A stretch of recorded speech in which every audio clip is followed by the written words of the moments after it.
ई zone Marathi education channel पर आप सभी का स्वागत। विद्यार्थी मित्रों, 10वीं बोर्ड एग्जाम 2022 के लिए जो हिंदी लोक भारती विषय की कृति पत्रिका के 10 से 12 सेट सराव पेपर्स उत्तरों के साथ इस ऑनलाइन लेक्चर हमने इस पर ऑलरेडी अपलोड किए हैं। आज एक नया गेसिंग हिंदी लोक भारती कृति पत्रिका सराव पेपर उत्तरों के साथ इस ऑनलाइन लेक्चर में आज हम देखने वाले हैं। तो चलिए, ई झोन मराठी एजुकेशन चैनल पर सभी विषयों के ऑनलाइन लेक्चर बोर्ड पेपर्स 10वीं 12वीं एग्जाम के या 11वीं एग्जाम के और 5वीं से लेकर 12वीं एग्जाम तक सभी ऑनलाइन लेक्चर्स बोर्ड पेपर्स इस पर ऑलरेडी अपलोडेड है। इसलिए अगर आपने इस चैनल को सब्सक्राइब नहीं किया हो तो सबसे पहले सब्सक्राइब कीजिए, लाइक करना मत भूलिए और देखिए विद्यार्थी मित्रों, अंत तक देखना मत भूलिए, क्योंकि अंत तक जब आप देखेंगे तो आपकी समझ में आ जाएगा कि कृति पत्रिका किस तरह लिखी जाती है और आदर्श उत्तर क्या होते हैं। तो चलिए आगे देखने वाले हैं हम।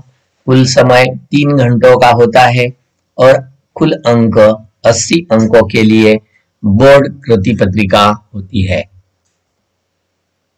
सबसे पहले सूचना के अनुसार गद्य पद्य पूरक पठन भाषा अध्ययन की आकलन कृतियों में आवश्यकता के अनुसार आकृतियों में उत्तर लिखना अपेक्षित है। सभी आकृतियों के लिए पेन का ही प्रयोग कीजिए। रचना विभाग में पूछे गए प्रश्नों के उत्तर के लिए आकृतियों की आवश्यकता नहीं है। शुद्ध, स्पष्ट एवं सुवाच्य लेखन अपेक्षित है। विभाग 1 गद्य 20 अंकों के लिए होता है। सबसे पहले पठित गद्यांश पढ़कर दी गई सूचनाओं के अनुसार कृतियां करनी है। कुल 8 अंक के लिए गोपाल प्रसाद जी और शंकर एक साथ। चश्मा, रामस्वरूप ने कहा, जी वह पिछले महीने में इसकी आंखें दुखने लग गई थी, सो कुछ दिनों के लिए चश्मा लगाना पड़ रहा है। गोपाल प्रसाद जी, पढ़ाई की वजह से तो नहीं है कुछ? नहीं साहब, वह तो मैंने आज अर्ज किया न। गोपाल प्रसाद जी, बैठो बेटी, रामस्वरूप ने कहा। वहां बैठ जाओ उमा, उस तख्त पर, अपने बाजे के पास। गोपाल प्रसाद जी, चाल में तो कुछ खराबी है नहीं, चेहरे पर भी छवि है। हाँ, कुछ गाना बजाना सीखा है? उस पर जी हाँ, रामस्वरूप ने कहा। जी हाँ, सितार भी और बाजा भी। सुनाओ तो उमा एक हाथ गीत सितार के साथ। मेरे तो गिरधर गोपाल गाना शुरू कर देती है, उसकी आंखें शंकर की झेपती सी आंखों से मिल जाती है और वह गाते गाते एक साथ रुक जाती है। रामस्वरूप ने कहा, क्यों, क्या हुआ? गाने को पूरा करो उमा। गोपाल प्रसाद जी, नहीं साहब, काफी है, आपकी लड़की अच्छी गाती है, अच्छा गाती है। गोपाल प्रसाद जी, अभी ठहरो बेटी। रामस्वरूप, थोड़ा और बैठी रहो उमा। गोपाल प्रसाद जी ने कहा, तो तुमने पेंटिंग वेंटिंग भी सीखी है? रामस्वरूप, हाँ, वह तो मैं आपको बताना भूल ही गया। यह जो तस्वीर टंगी हुई है कुत्ते वाली, इसी ने बनाई है, और वह उस दीवार पर भी। गोपाल प्रसाद जी, यह तो बहुत अच्छा है। और सिलाई वगैरह? सिलाई तो सारे घर की इसी के जिम्मे रहती है, यहाँ तक कि मेरी कमीजें भी। हाँ। गोपाल प्रसाद जी ने कहा, ठीक है, लेकिन हाँ बेटी, तुमने कुछ इनाम बिनाम भी जीते थे? इस गद्यांश के आधार पर हमें यह कृतियां पूर्ण करनी है। उमा की विशेषताएं नीचे आदर्श उत्तर दिया गया है।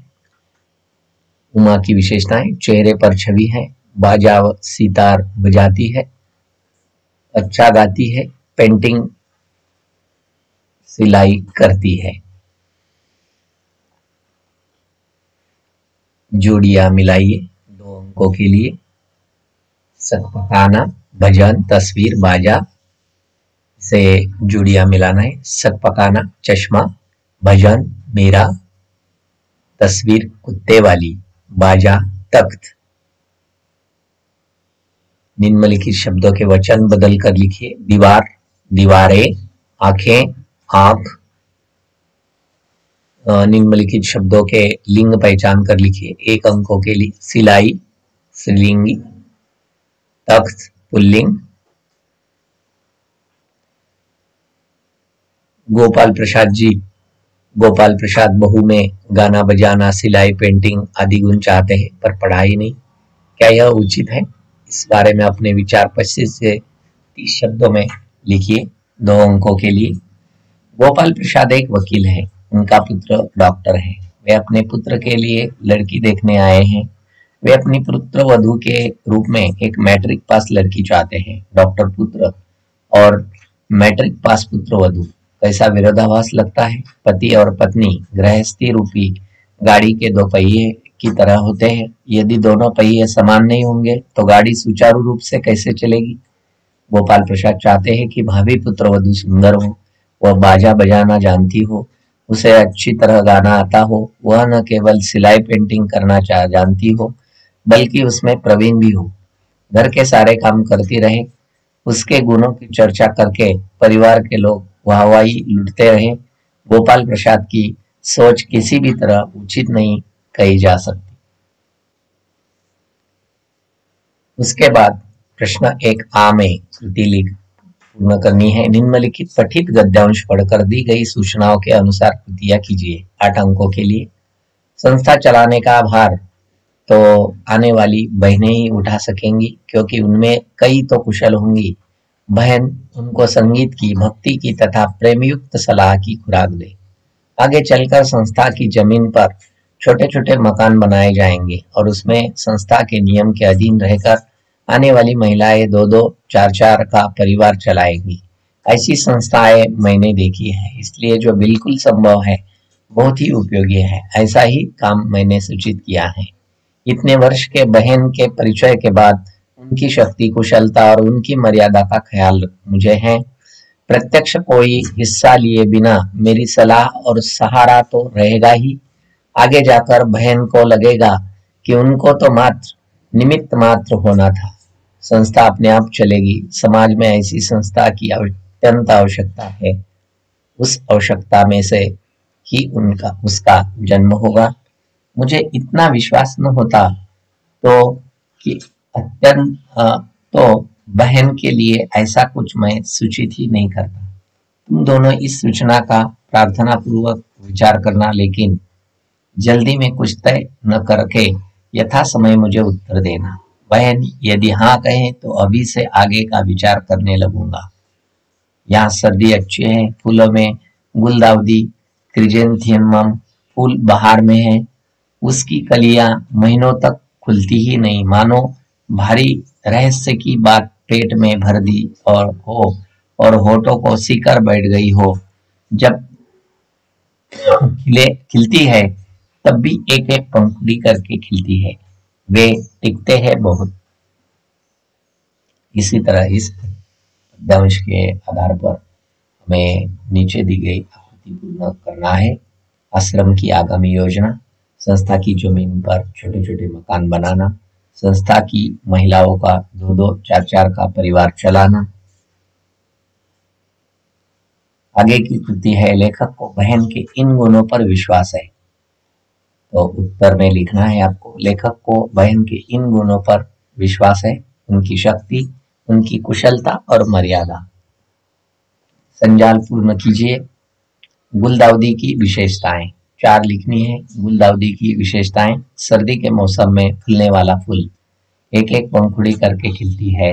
ये फूल बहुत टिकते हैं, इसकी कलियां महीनों तक नहीं खुलती। इसी तरह लिखना है। इसके बाद कुल 2 अंकों के लिए निम्नलिखित शब्दों के लिंग पहचान कर लिखना है। संगीत पुल्लिंग, समाज पुल्लिंग, कली स्त्रीलिंग, पंखुड़ी स्त्रीलिंग। 2 अंकों के लिए। उसके बाद अपने विचार लिखने हैं। आश्रमों की व्यवस्था के बारे में अपने विचार 25 से 30 शब्दों में लिखिए। हमारे देश में हर तरह तरह के अनेक आश्रम हैं। इन आश्रमों का संचालन कुछ धर्मादा संस्थानों और सरकारी एजेंसियों द्वारा किया जाता है। इन आश्रमों की व्यवस्था संस्थानों अथवा सरकारी एजेंसियों द्वारा नियुक्त व्यक्तियों द्वारा की जाती है। कभी कभी इन व्यक्तियों द्वारा अनुशासन अथवा अन्य किसी बात को लेकर आश्रम वासियों पर ज्यादती अथवा अत्याचार करने की खबरें भी आती रहती है। अच्छा यह हो कि आश्रमों की व्यवस्था का काम आश्रमों में अपना जीवन बिताने वाले कुशल व्यक्तियों में से किसी व्यक्ति को सौंपा जाए अथवा बारी बारी से निश्चित समय के लिए आश्रम वासियों में से कुशल व्यक्तियों को यह काम दिया जाए। इससे आश्रम में रहने वाले लोगों को व्यवस्था का कार्य सीखने का मौका मिलेगा और आश्रम में अत्याचार अथवा भ्रष्टाचार की समस्या पर भी अंकुश लगेगा। आश्रमों की समस्याओं से आश्रमवासियों से अधिक कौन परिचित हो सकता है। आश्रमवासियों के हाथ में आश्रम की व्यवस्था का काम देने से आश्रम की समस्याएं आसानी से सुलझ सकती है। उसके बाद प्रश्न 1 में आपको निम्नलिखित अपठित गद्यांश पढ़कर दी गई सूचनाओं के अनुसार कृतियां करनी है। तो 4 अंकों के लिए सबसे पहले अपठित गद्यांश पढ़ेंगे। रामू की बहू ने तय कर लिया कि या तो वही घर में रहेगी या फिर कबरी बिल्ली की ही मोर्चाबंदी हो गई और दोनों सतर्क। बिल्ली फंसाने का कटघरा आया, उसमें दूध, मलाई, चूहे और भी बिल्ली को स्वादिष्ट लगने वाले विविध प्रकार के व्यंजन रखे गए, लेकिन बिल्ली ने उधर निगाह तक नहीं डाली। इधर कबरी ने सरगर्मी दिखलाई।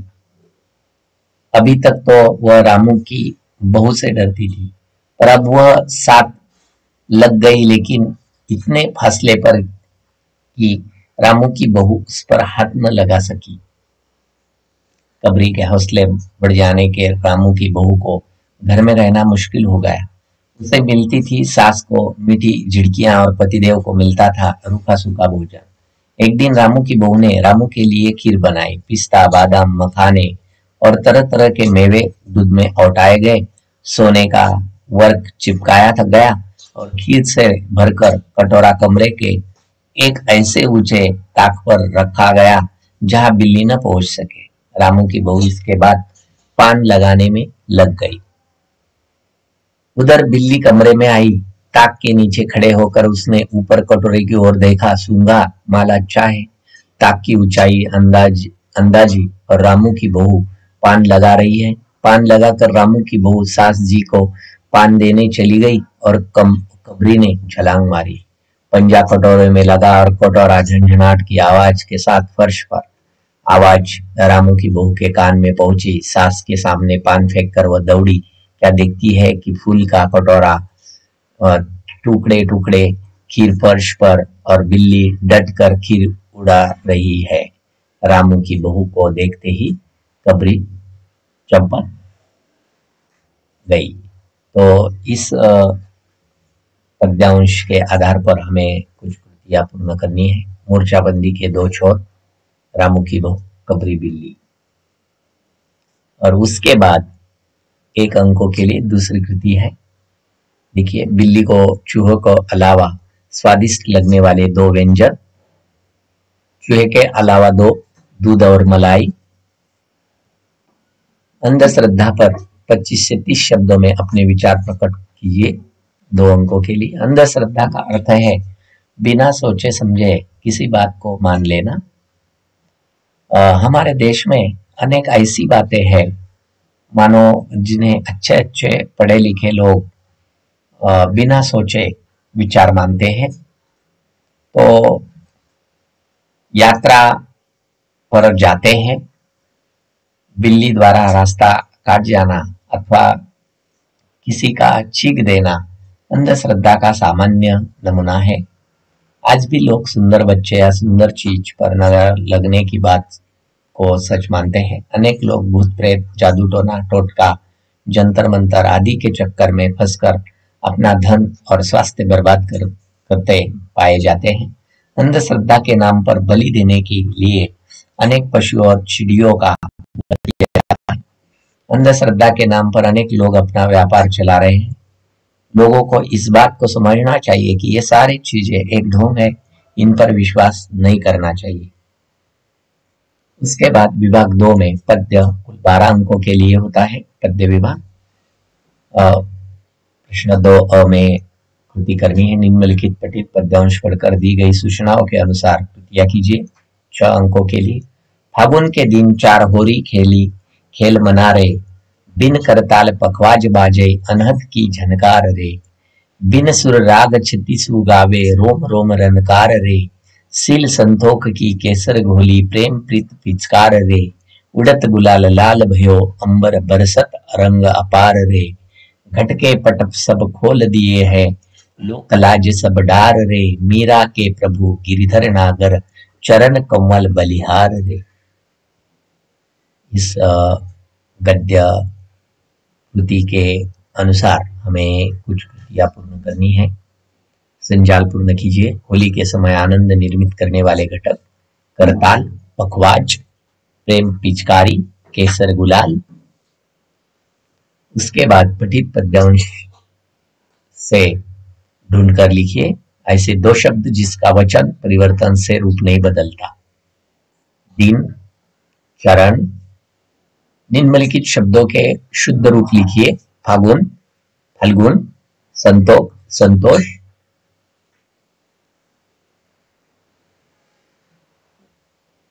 उपयुक्त पद्यांश की प्रथम 4 पंक्तियों का सरल अर्थ 25 से 30 शब्दों में लिखना है।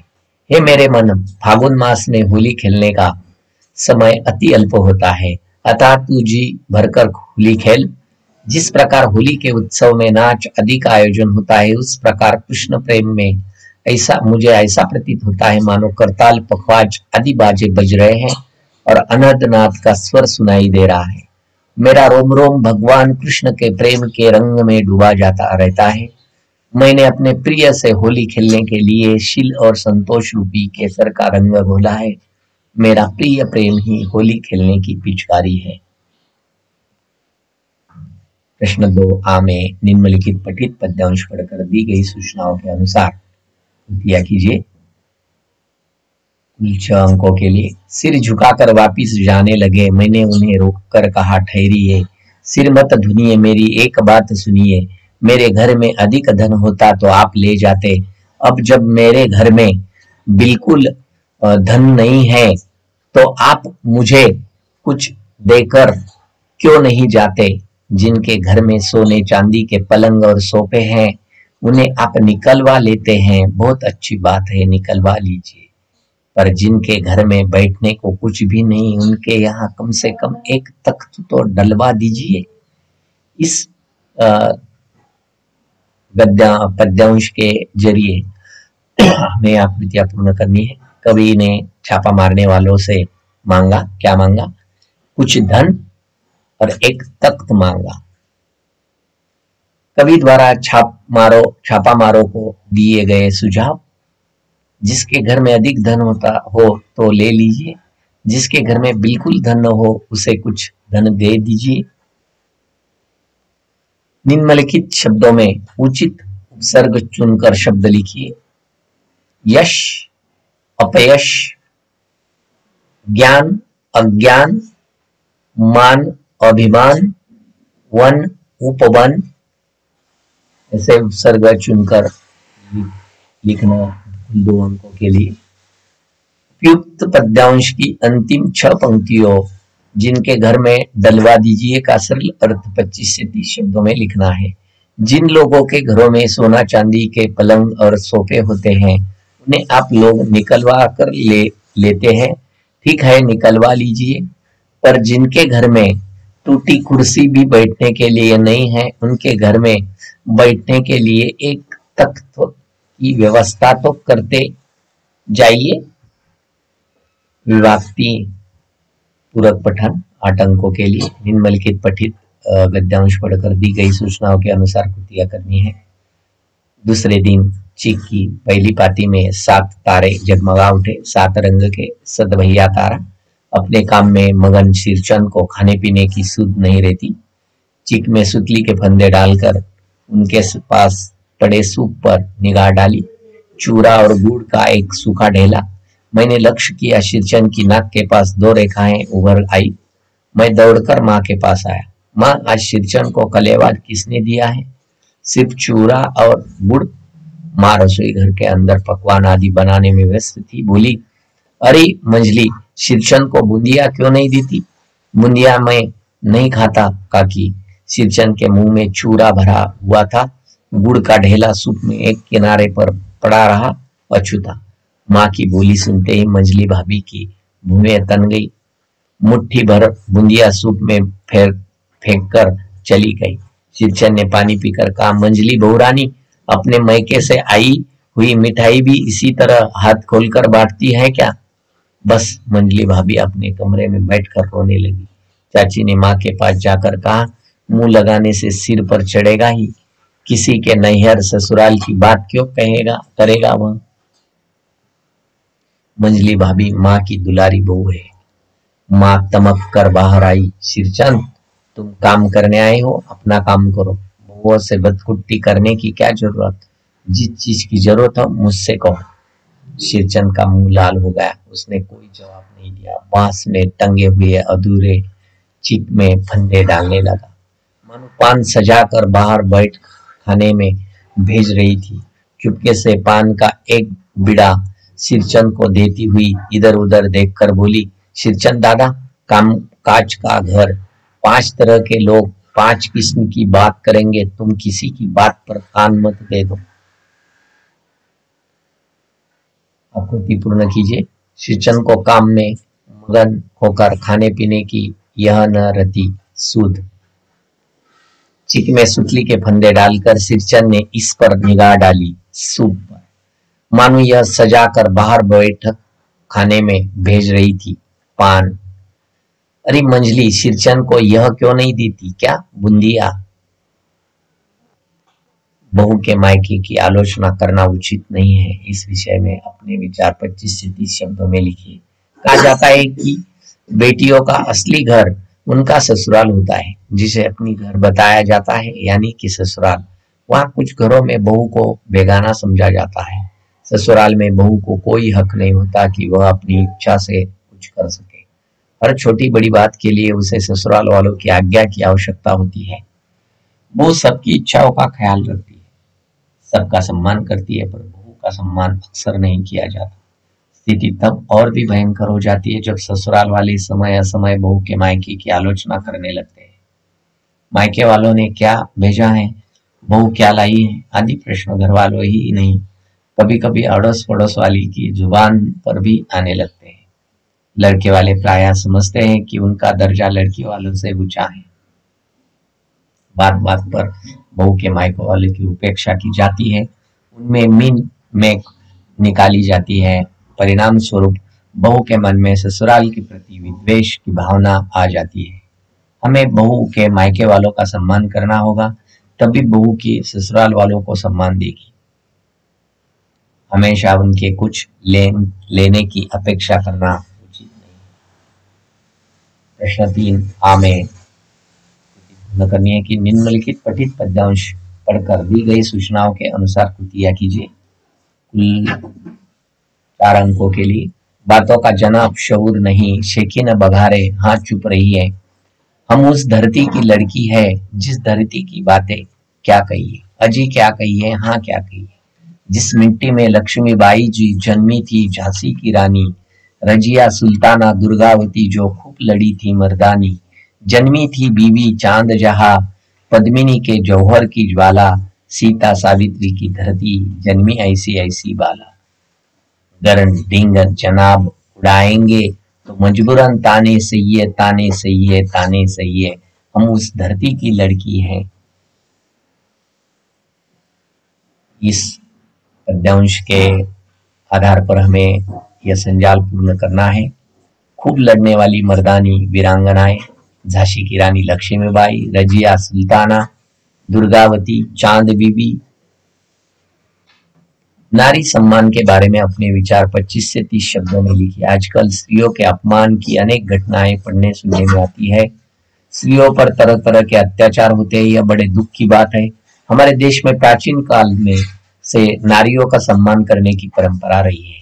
हमारे यहाँ नारी को देवी का सम्मान दिया जाता है और उसकी पूजा करने की परंपरा है। दुर्गा, सरस्वती, लक्ष्मी, पार्वती, महाकाली आदि देवियों को की हम श्रद्धा और भक्ति पूर्वक पूजा करते हैं। सीता, सावित्री तथा अनुसया जैसी महान नारियां हमारी आदर्श रही है। हमारे ऋषि मुनियों ने कहा है, यत्र नार्यस्तु पुंजते रमन्ते तत्र देवताः, अर्थात जहाँ नारियों की पूजा होती है वही देवता निवास करते हैं। आज हमारे देश में स्त्रियां हर क्षेत्र में पुरुषों के साथ बराबरी के स्तर पर काम कर रही है। आज की नारी पहले की अपेक्षा अधिक जागरूक हो चुकी है। नारी को सम्मान देने से स्त्रियां ही सम्मानित नहीं होगी, बल्कि उसे सम्मान देने वाले खुद भी गौरवान्वित होंगे।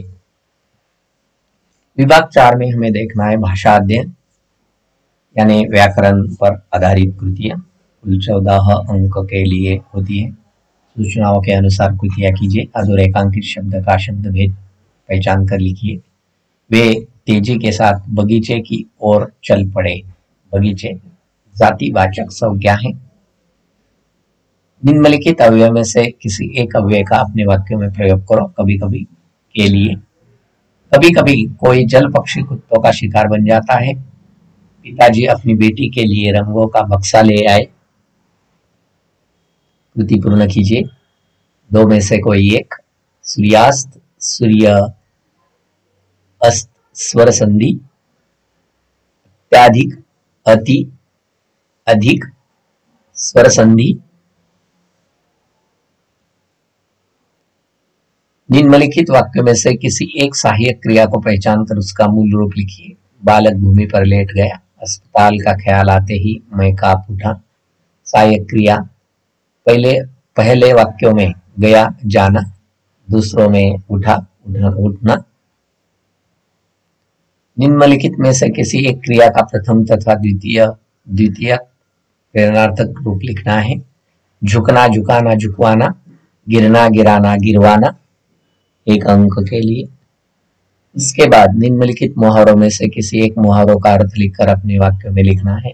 नाम निशान न रहना, अस्तित्व मिट जाना, भूकंप के कारण पुराने ऑफिस का नाम निशान नहीं रहा, धावा बोलना, चढ़ाई करना, भारतीय जवानों ने पाकिस्तानी घुसपैठियों पर धावा बोल दिया। उसपे और है यानी अथवा।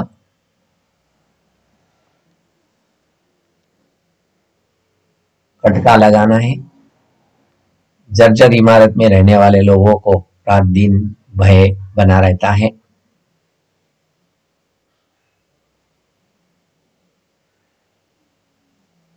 तो खटका लगाना, जर्जर इमारत में रहने वाले लोगों को रात दिन का खटका लगा रहता है। निम्नलिखित वाक्य पढ़कर प्रयुक्त कारकों में से कोई एक कारक पहचान कर लिखना है। हमारे शहर में एक कवि है श्री लपकानंद। रावण का पुतला कहीं नहीं जलाया जाता। तो इसमें पहले वाक्य में शहर में यह कारक चिन्ह है और कारक भेद है उसका अधिकारण कारक। और दूसरे वाक्यों में रावण का यह कारक चिन्ह है, संबंध कारक है यह।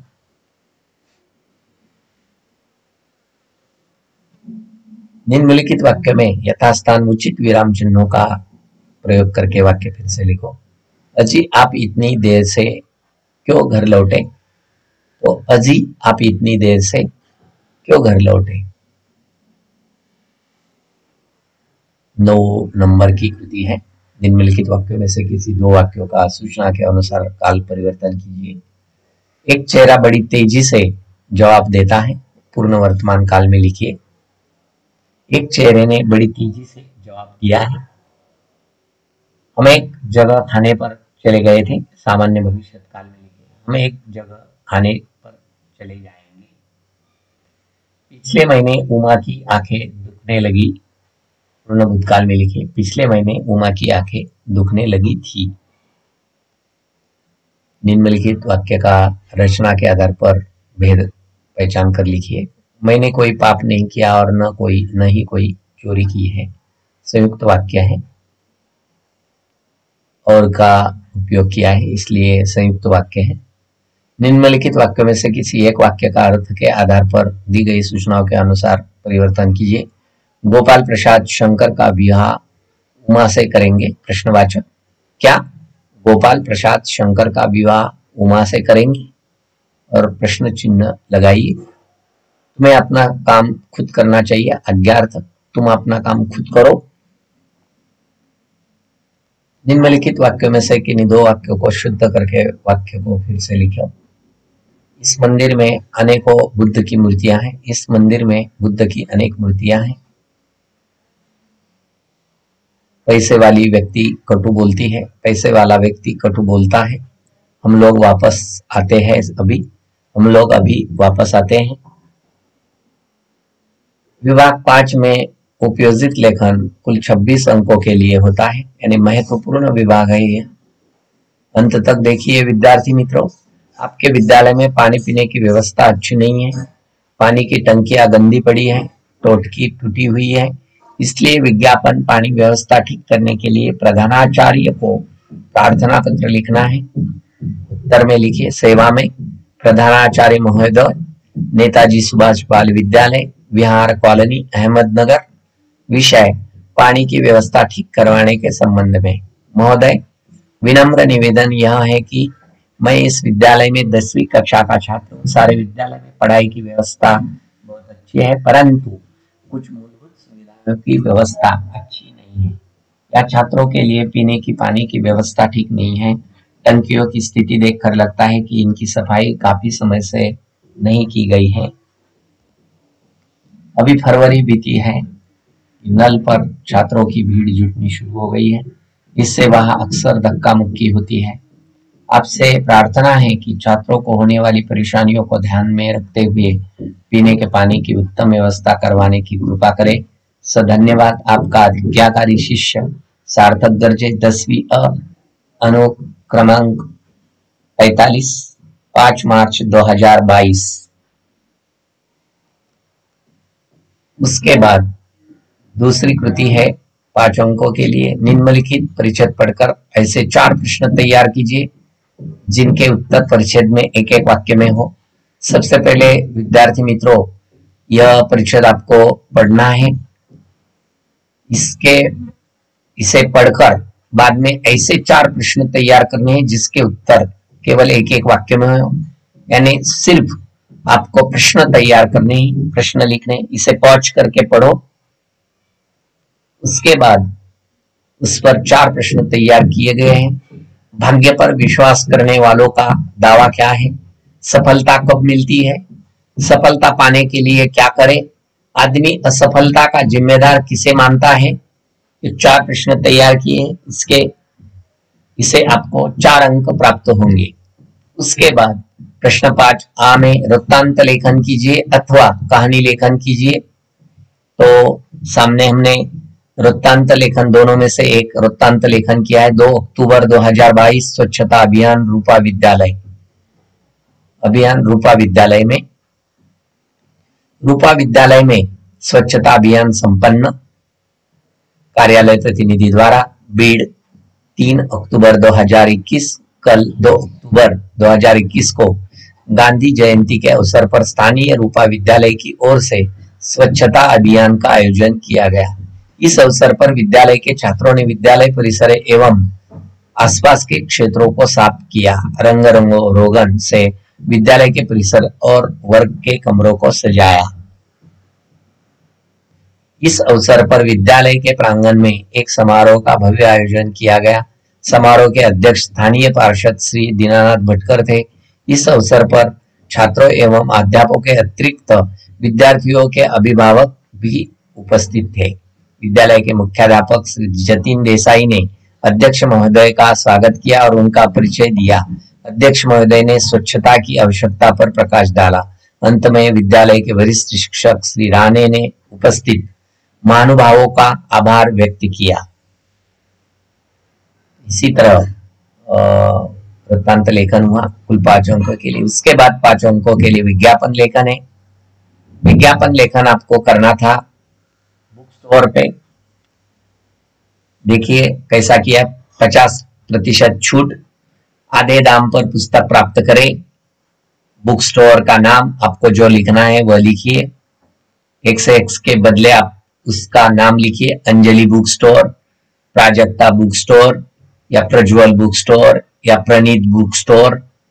खुशखबरी, प्रज्वल बुक स्टोर लाया है कक्षा 1 से 7 तक के किताब मूल कीमत से आधे दाम पर। गरीब बच्चों के लिए विशेष छूट ऑफर। दिनांक लिखना है आपको वहां पर, सीमित तक 5/1/2021 तक सीमित। पता, दुकान नंबर EBC नगर XYZ। ऐसे ही विज्ञापन लेखन तैयार करके आपको 5 अंक प्राप्त हो जाएंगे। उसके बाद सबसे महत्वपूर्ण जो प्रश्न 5E है, यानी निबंध लेखन है। 3 निबंध दिए जाएंगे, उसमें से आपको एक लिखना है 7 से 8 अंकों के लिए। 80 से 100 शब्दों में आपको लिखना है एक विषय पर। यहाँ पर लिखा गया है भ्रष्टाचार। हमारे देश में भ्रष्टाचार आज से नहीं बल्कि कई सदियों से चला आ रहा है और यह दिन प्रतिदिन बढ़ता ही जा रहा है, जिसके कारण हमारे देश की हालत खराब होती जा रही है। एक पद विशेष पर बैठे हुए व्यक्ति का अपने पद का दुरुपयोग करना ही भ्रष्टाचार कहलाता है। ऐसे लोग अपने पद का फायदा उठाकर कालाबाजारी, गबन, रिश्ताखोरी इत्यादि कार्यों में लिप्त रहते हैं, जिसके कारण हमारे देश का प्रत्येक वर्ग भ्रष्टाचार से प्रभावित होता है। इसके कारण हमारे देश की आर्थिक प्रगति को भी नुकसान पहुंचता है। भ्रष्टाचार दीमक की तरह है जो कि धीरे धीरे हमारे देश को खोखला करता जा रहा है। भ्रष्टाचार का मतलब इसके नाम में ही छुपा है। भ्रष्टाचार यानी भ्रष्ट आचार। भ्रष्ट यानी बुरा या बिगड़ा हुआ, तथा आचार का मतलब है आचरण। अर्थात भ्रष्टाचार का शाब्दिक अर्थ है वह आचरण जो किसी भी प्रकार से अनैतिक और अनुचित हो।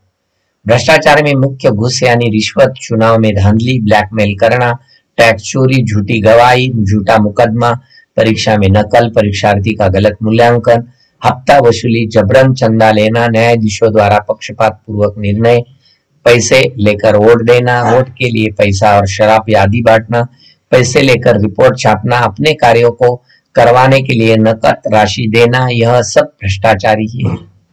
राष्ट्रीय गैर सरकारी संगठन ट्रांसपेरेंसी इंटरनेशनल की 2017 की रिपोर्ट के अनुसार दुनिया में भारत का भ्रष्टाचार में 81वां स्थान है। भारत में भ्रष्टाचार की जड़ें इतनी अधिक गहरी हैं कि शायद ही ऐसा कोई क्षेत्र बचा हो जो इससे अछूता है। राजनीति तो भ्रष्टाचार का पर्याय बन रही गई है।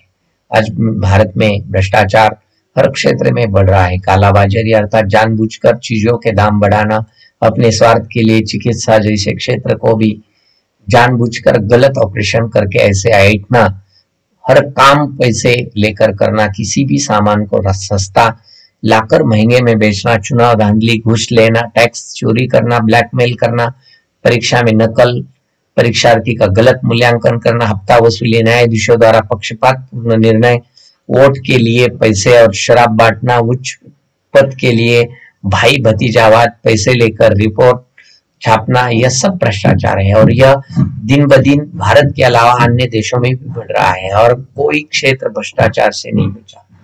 शिक्षा विभाग भी भ्रष्टाचार से अछूता नहीं रहा है, वह तो भ्रष्टाचार का केंद्र बनता जा रहा है।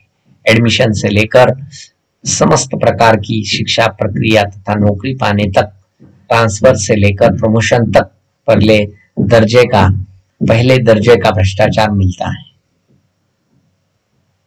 तो इसी तरह हमने अंत तक जो कृति पत्रिका देखी है, आप सभी ने अंत तक देखी। आप सभी को मेरी ओर से धन्यवाद और परीक्षाओं के लिए आपको बेस्ट ऑफ लक।